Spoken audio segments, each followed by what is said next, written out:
Have you ever spent 20 minutes analyzing a one-word text message? You look at that single okay or a thumbs up emoji, and your brain immediately starts spinning like a slot machine. You wonder, are they mad? Did I say something wrong? Why didn't they use an emoji this time? To the outside world, you look like you're just relaxing on your phone, but inside, you're performing a forensic audit of a 5-second interaction.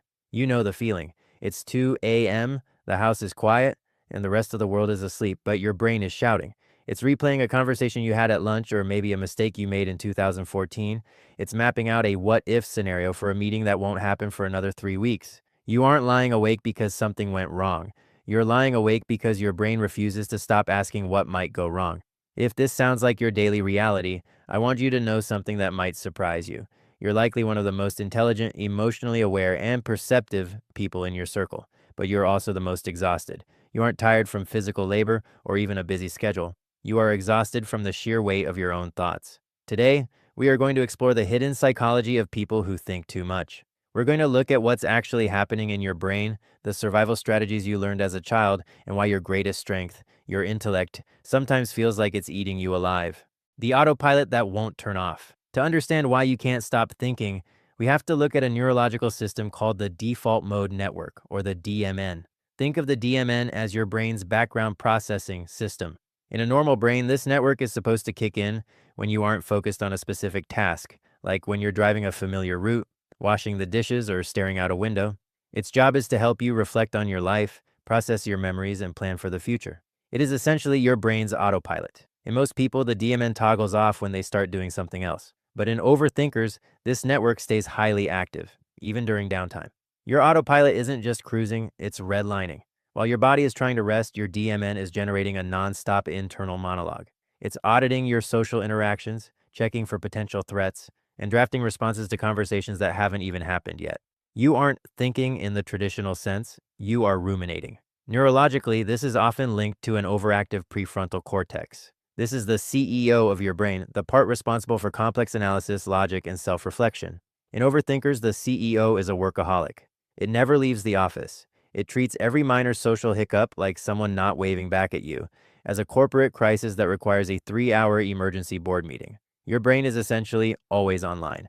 And because thinking requires physical energy, glucose and oxygen, you end your day feeling physically drained despite having done nothing but sit at a desk. The survival strategy of the child.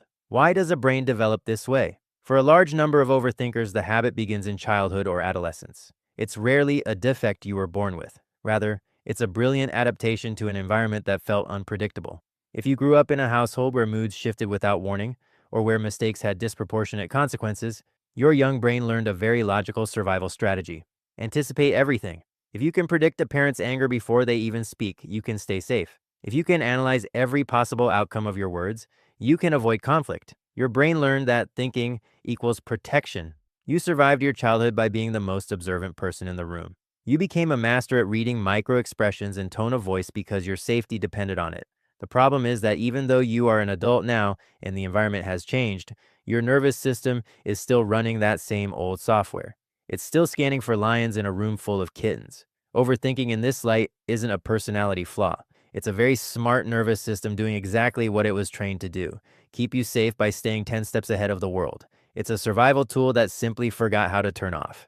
The intelligence paradox and pattern recognition. There is a fascinating study out of Yale and the University of Michigan that consistently shows people who ruminate aren't doing so because they are weak or unstable. In many cases, it's because their brains are exceptionally good at pattern recognition. High intelligence individuals don't just see facts, they see the connections between facts.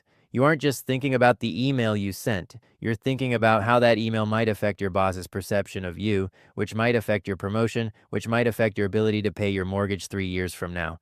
This ability to see patterns is what makes you good at your job, but it's also what makes you miserable at 3 a.m. Your brain is a supercomputer that is too good at its job.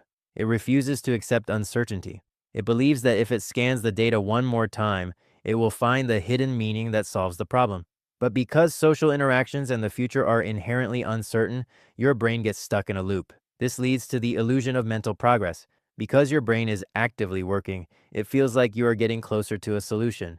In reality, you're just running faster on a treadmill. You're burning through your cognitive battery without moving an inch toward peace. Your intelligence is providing the fuel for the fire that is currently burning you out. The two faces of rumination. Psychologists generally identify two distinct types of deep thinking. The first is reflective rumination. This is when you turn inward to understand yourself, process your emotions, and make sense of the world. When balanced, this is a genuine strength. It leads to higher self-awareness and emotional intelligence. It's the "it's me" vibe of someone who actually wants to grow and be better. The second type is brooding rumination. This is the distressed pattern of dwelling on problems without moving toward a resolution. This is where you get stuck in the "why me?" or I should have said loops. Brooding doesn't lead to growth. It leads to decision paralysis and social anxiety. The tricky thing is that most overthinkers oscillate between both. A single moment of healthy reflection can slide almost invisibly into a brooding spiral. Because the act of thinking feels productive, it's hard to notice when you've crossed the line from processing your life to suffocating it. This is where analysis paralysis kicks in. You become so aware of every possible mistake that you eventually become unable to make any choice at all. The empathy superpower. I want to pause here and give you some good news. There is a reason you are the way you are, and it isn't all bad. A 2013 study published in the journal Psychological Science found that people who reported higher levels of rumination also scored significantly higher on measures of cognitive empathy. This is the ability to understand and anticipate how others think or feel. You are remarkably perceptive. You notice the unspoken emotional texture of a room. You know when a friend is upset before they even say a word. You are the one who realizes the vibe is off at a party or that a colleague is feeling undervalued. Your brain is a high-resolution camera. While other people are walking through life seeing a blurry, low-definition version of the world, you are seeing everything in 4K.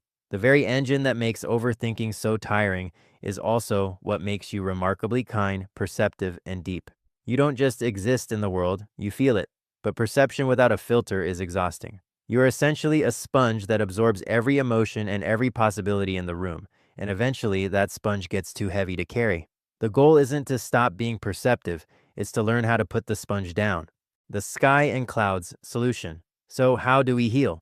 The quiet truth that psychology keeps circling back to is this. The mind cannot think its way out of every problem. Some things have to be felt, some things have to be decided, and some things simply have to be released. Therapists who work with people like us often focus on a concept called cognitive diffusion. Usually we are fused with our thoughts. If your brain says, "I am a failure," you believe it as an absolute fact. Cognitive diffusion is the practice of creating a tiny bit of space. Instead of saying, "I'm a failure," you say, "I am having the thought that I am a failure."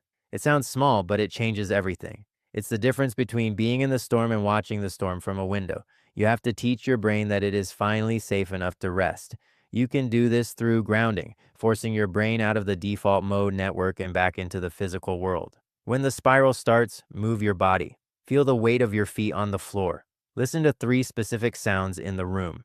You are giving your prefrontal cortex a break by forcing it to focus on the now instead of the maybe. You are the sky. Your thoughts are just the clouds. The clouds can be dark, heavy, and scary, but they are not the sky. They are just passing through. If you've spent your whole life being the thinker, I want you to know that you are not a personality defect. You are not unstable or weak. You are a highly active mind that learned to stay alert in a world that once felt uncertain. You were a brilliant child who found a way to survive, and now you are an adult who deserves a moment of peace. Understanding your brain doesn't erase the thoughts, but it does change how much power they have over you. You don't have to believe everything you think. You don't have to solve the entire future tonight. You have done enough processing for one lifetime. If this video felt like a conversation you've been having with yourself for years, leave a comment, like the video. It's a signal to your mind that just for a moment the shift is over. If you want to keep exploring the deep psychology of who we are, hit that subscribe button. You aren't broken, you're just deep. And I'm glad you're here. I am the Simple Nerd, and I'll see you in the next one.